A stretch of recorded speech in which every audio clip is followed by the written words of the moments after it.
अस्सलाम वालेकुम एवरीवन, कैसे हैं आप लोग। आज हम आप लोगों को अंबियाओं के, औलियाओं के, नबियों के हालात, सच्चे वाक़यात सुनाते हैं आप लोगों को। तो पढ़ते हैं हम क़ससुल अंबिया।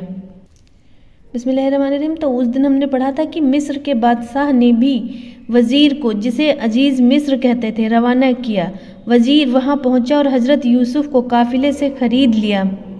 अजीज़ मिस्र हज़रत यूसुफ़ को घर ले गया और अपनी बीवी, जिसका नाम जुलेखा था बताया जाता है, कहा, इसको निहायत इज़्ज़त और आराम से रखो, हम इसे अपना बेटा बनाएंगे। नौजवान यूसुफ़ हज़रत यूसुफ़ जवानी को पहुँचे तो अल्लाह ताला ने उनको इल्म, हिकमत, सब्र, तहम्मुल और पाकबाजी वगैरह हर एक खूबी अता की। जुलेखा हज़रत यूसुफ़ के हुस्न व जमाल पर फ़िदा थीं। हज़रत यूसुफ़ को जब इसका अंदाज़ा हुआ तो उससे किनारा कशी इख्तियार करते रहे। यूँ जुलेखा खुद भी निहायत हसीन जमील थी। एक बार दाई ने जुलेखा से उसकी खैरियत पूछी तो उसने अपनी आजिज़ी, परेशानी और यूसुफ़ की बेपरवाही का जिक्र किया। उसने निहायत हैरत से कहा, तमाम शहर तुझे एक झलक देखने की आरज़ू रखता है और यूसुफ़ तुझसे किनारा कशी इख्तियार करता है। तो जुलेखा एक रोज़ एक ख़ास महल में तख्त पर बैठी। महल में तमाम ऐशो आराम के सामान मुहैया थे। उसने यूसुफ़ को किसी बहाने से तलब किया और यूसुफ़ की तरफ निहायत बेकरारी से बढ़ी। हज़रत यूसुफ़ ने कहा, अजीज़ मिस्र मेरा सरपरस्त और मोहसिन है, मुझसे यह खयानत नहीं हो सकती।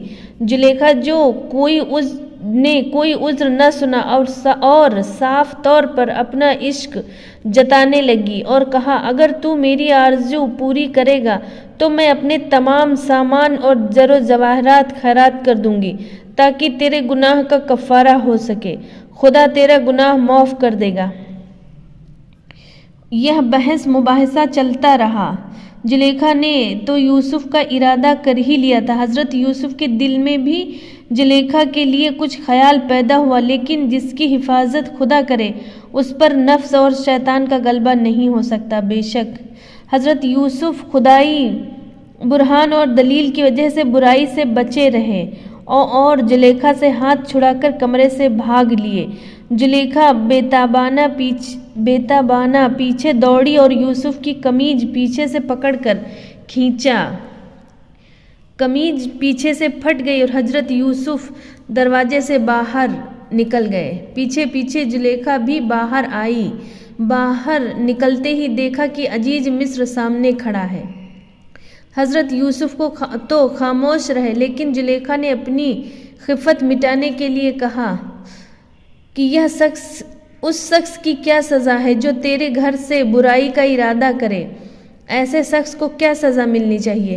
हज़रत यूसुफ़ ने कहा, मैं बेगुनाह हूँ, किसी ने मुझ पर डोरे डालने चाहे। इस मौके पर खुदा का ख़ास करम हुआ।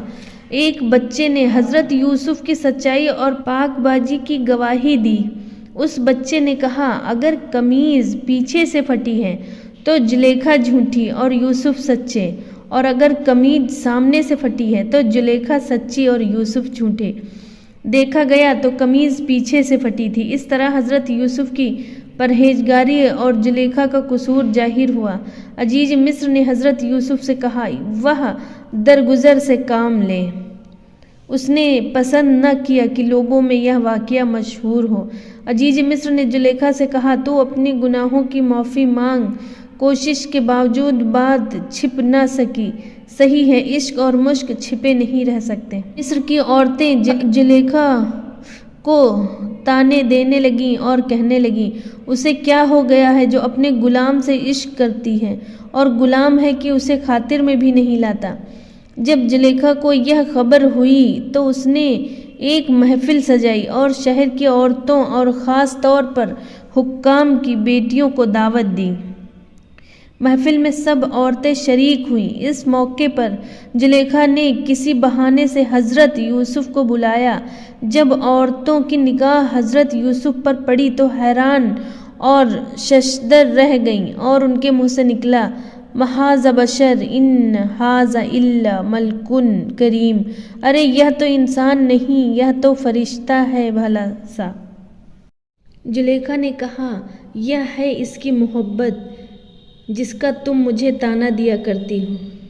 زلیخا نے کہا، ہم نے اس پر ڈورے ڈالے تھے، یہ اگر میری بات نہ مانے گا تو لازماً قید میں پڑے گا۔ ساری عورتیں اپنے گھروں کو واپس ہو گئیں، مگر 2 عورتیں جو بڑی چرب زبان تھیں رکی رہیں۔ ان کا ارادہ تھا کہ یوسف کو راہ پر لا کر رہیں گی۔ انہیں زبانی اور میٹھی باتوں پر بڑا بھروسہ تھا۔ وہ اس بات کو نہیں جانتی تھی کہ یوسف وہ پاک باز شہباز ہیں جو ہوا اور ہوس کے جال میں نہیں پھنس سکتا۔ ایک نے جا کر یوسف علیہ السلام سے کہا کہ تو زلیخا کی بات کیوں نہیں مانتا؟ تو اگر آفتاب ہے تو وہ کسی چاند سے کم نہیں۔ تیری بھلائی اسی میں ہے کہ زلیخا کو نا امید نہ کر۔ حضرت یوسف نے کچھ ایسی نصیحت فرمائی کہ وہ عورت حیران اور خاموش ہو کر واپس آ گئی۔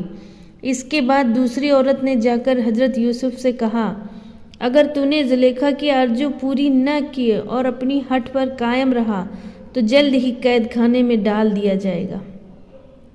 حضرت یوسف پر اس ڈرانے دھمکانے کا کچھ بھی اثر نہ ہوا۔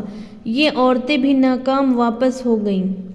ان تمام باتوں سے حضرت یوسف نے تنگ آ کر جناب الہی میں فریاد کی، خداوند، جس چیز کی طرف یہ عورتیں مجھے بلاتی ہیں اس سے اچھا تو میرے لیے قید خانہ ہی ہوگا۔ اس گلستان سے بہتر تنہائی ہے۔ وہ دونوں عورتیں جنہیں خود بھی حضرت یوسف سے محبت ہو گئی تھی، زلیخا کے پاس گئیں اور کہا، یوسف کو چند روز کے لیے قید خانے میں بھجوا دو۔ اس طرح ممکن ہے کہ وہ اس عیش و آرام اور ساز سامان کی قدر جانے اور قید خانے کی وحشت میں اس کو تیری قدر معلوم ہو۔ زلیخا کو یہ بات پسند آئی۔ اس نے عزیز مصر سے کہا، اس عبرانی غلام نے مجھے تمام خلق میں رسوا کیا، اسے لازماً قید خانے میں بھیج دو تاکہ لوگ یہ جانیں کہ میرا دامن اس گناہ سے پاک ہے اور قصور اگر ہے تو غلام کا ہے۔ عزیز نے اپنے خاص لوگوں سے مشورہ کیا، سب نے زلیخا کی رائے سے اتفاق کیا۔ اس طرح حضرت یوسف محل کے قید خانے پہنچے۔ حضرت یوسف کو بڑی خوشی ہوئی، اس لیے کہ اب وہ فریب اور فتنے سے بالکل محفوظ تھے۔ اللہ سب کو ایسا ایمان نصیب کرے، آمین۔ السلام علیکم۔